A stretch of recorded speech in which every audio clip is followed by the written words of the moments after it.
সবাই কেমন আছেন? আলহামদুলিল্লাহ সবাই ভালো আছেন। তো আলহামদুলিল্লাহ সবাই ভালো আছেন। তো আমাদের মঞ্চে একটি ছাত্র ভাই আছে।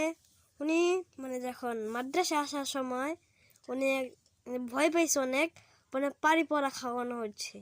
তো কিল্লা ভয় পাস এটা এখনো কয় নাই, এখন বলবে ভিডিওর সামনে। তো চলুন দেখা যাক।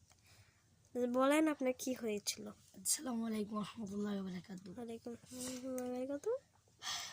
আমি মাদ্রাসা যখন ছুটি হলো বাসায়, আমি মাদ্রাসায় ঘুমাই, আমি বাসায় খাইতে যাইতেছি। তখন বাসা থেকে খাই আসছি।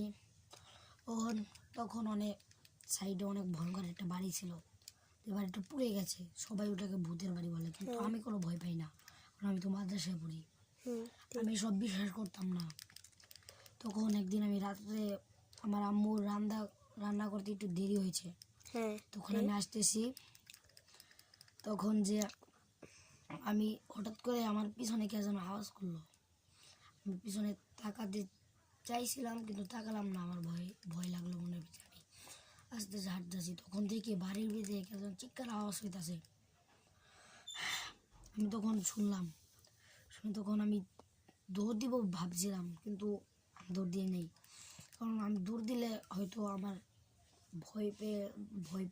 তোরা ভাববো যে আমি ভয় পাইতেছি, ভয় পাইলে আমাকে আঁকতে ধরবো। তখন দেখলাম কি যেন একটা দৌড় দিল।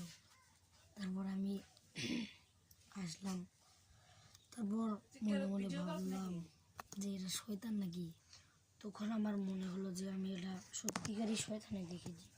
কিন্তু হঠাৎ করে আমার মনে পড়লো শয়তান বলতে কোনো কিছু নাই, শয়তান নাই এটা সবাই বিশ্বাস করবেন, কিন্তু জিন আছে এটাও বিশ্বাস করবেন সবাই।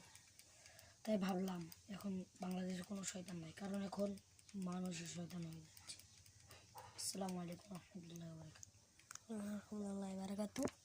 তো এখানে বলছেন, তো উনি যা বললো এটা সত্যি হতে পারে, মিথ্যা হতে পারে। তো এগুলা বিশ্বাস করলে এটা বিশ্বাস করবেন, তো করবেন, ঠিক আছে।